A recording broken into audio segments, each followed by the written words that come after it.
Good morning mga kabukol. Maglo-loading muna ako. Yun na nga, agang-aga ay nakita ko na naman ang aking pamangkin. May itichika na naman yan. Mo, gumising. Ha? Peng-pengi aga. Ah? Peng-peng. Peng-peng? Oo. O, diba? Dahil talaga niliit. At yun na nga, wala nang hila-hila, boss. Diretso kape na, wala nang mumog. O, diba? Tomgo na ako eh.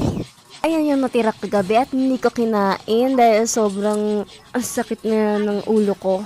Laging galon, laging masakit ang ulo ko. Dahil sobrang init at iba na ang klima ngayon. O, diba parang atay utom lang. Ang balaura, hindi na nagmumog. Ewan ko pa, pag gising ko sa umaga, di na ako magmumog. Diretso kain na lang. Hindi naman, pagtas kumain, o, di sa ka magmumog. Habang kumakain ako dyan, may naisip akong content. E di magluto na naman. Naisip kong magluto ng tortang sayote. Common yun na ba yung tortang sayote? Noong isang araw, tortang talong, ngayon tortang sayote. Hindi naman ako mahilig sa torta. Para kakaiba naman, kakaiba daw. Sunod naman yung balinghoy na chicken nuggets style. Nasaan chicken nuggets yun? At ito na nga yung pamangkin ko. Today's video, nakatubos si Ate Dayan. O, diba narinig nyo? At ito na nga, naggisa ko ng sibuyas. At isusunod ko na ang bawang. At i-mix na lang po natin yan, mga katukol. At pag siya'y sunod na at pagkatapos nun ay isusunod po natin ang sayote. Andiyan pa rin. O, diba, dumilim ng palagi. Char. Hindi po brown out po yan, ha. Sadyat pong palobat na kasi ako. At hindi na nakayanan ng aking cellphone. At gumawa ko ng paraan, kinuha ko ang flashlight. At yun na nga, habang hinahalo ko siya, ay po siya ng asinyer. Susunod po natin ang paminta, pero hindi ko na isinama dyan yung seasoning.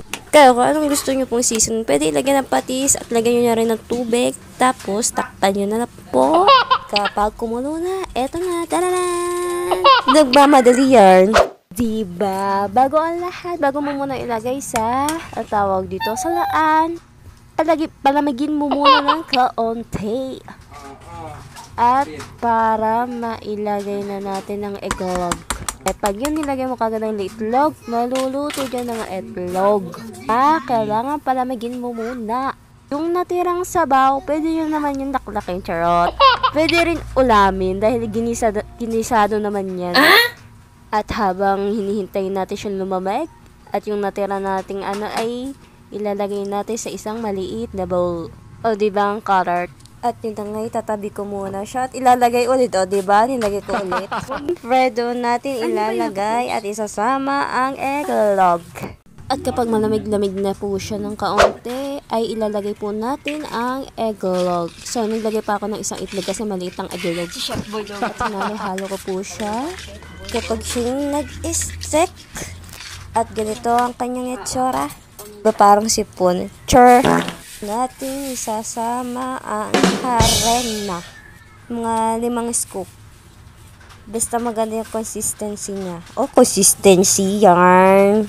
Alam mo ba ibig sabihin yun? Hindi. At pagkatapos nun ay inahalo, mix lang po natin yan. At kapag sila ay nagsama, magbabago ang kanilang texture. O, diba? Parang naglalaro. At pagkatapos nun, walang pinanggisa, lagyan na lang nating mantika, wala nang hugas pa. At yun na nga, nilagay ko na, para siyang patty na Siyempre, hindi malilimutan ng mantika bago ilagay punan. At kapag siya'y brown na, nilagay ko po ulit ng harina kasi medyo kulang pa. At yun na nga, ay sinagtabi ko muna ang isang pare at naglagay ulit ako ng isang pare. Feeding pare. At kapag ayos na ang pate, maglalagay pa ulit ng isang pate. Charot, mamaya pa doon. Kapag naluto na ang sayote. At kapag okay na po yung ilalim yun, ilagay po natin ang isang powder. At kapag medyo maiit-it na, muna po natin i-flat po muna siya para luto ang loob. Para pagkagat nyo ay hindi lasang harena. Kailangan medyo maraming manteka. At yun na nga po, babaliktarin ko na po siya. Excited na ako, tagal ko na hindi kumain itong tortang sayote. At ito na po ang finished product. O diba? Para ka na siya patty ng burger. O diba? Siguro palaman to sa tinapay. At yun nga yung isa. Ito yung nahirapan ako dito. Kasi wala naghahawak ng ng cellphone ko. Kaya nahirapan ako baliktarin to.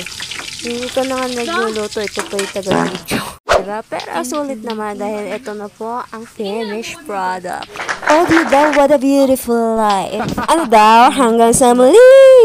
Gracias!